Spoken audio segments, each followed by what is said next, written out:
င်းရဲ့တန်ဖိုးကိုနားလေတဲ့သူစီမှာပဲမင်းရဲ့စိတ်ခံစားချက်တွေကိုမြုပ်နှံပါ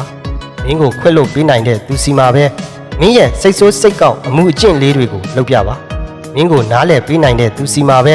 မင်းရဲ့ချစ်ချင်းမေတ္တာတရားတွေကိုဖော်ပြပါမင်းကိုဂရုစိုက်ပေးနိုင်တဲ့သူစီမှာပဲမင်းရဲ့နာကျင်ဝမ်းနည်းမှုတွေကိုယင်ဖွင့်ပါမင်းကိုမျက်နှိုးတန်ဖိုးထားပေးတဲ့သူစီမှာပဲမင်းရဲ့ခွင့်လွှတ်နားလေပေးခြင်းတွေကိုပြန်ပေးပါမင်းပေါ်အကောင်းဆုံးနားလေပေးဆက်နိုင်သူကိုသာမင်းရဲ့တစ္ဆာစောင့်ထိန်မှုတွေကိုမြုပ်နှံပါမင်းပေါ်ကောင်းတဲ့သူတွေအပေါ်မှာပြန်ကောင်းဖို့မမေ့ပါနဲ့မင်းပေါ်တန်ဖိုးထားတဲ့သူတွေကိုမဆုံးရှုံးခင်တန်ဖိုးထားပါဘဝမှာအချိန်ကြာကြာယဉ်နီးပတ်သက်ကြတဲ့သူတိုင်းကတစ်ဖက်သက်ဆန်တဲ့ဆက်ဆံရေးမျိုးတွေမဟုတ်ကြပါဘူးအပြန်အလှန်ထိန်းချောင်းပေးရင်းနဲ့ရက်တီကြတာမျိုးဖြစ်ပါတယ်မင်းကိုချစ်တဲ့သူတွေများချင်များနေပါလိမ့်မယ်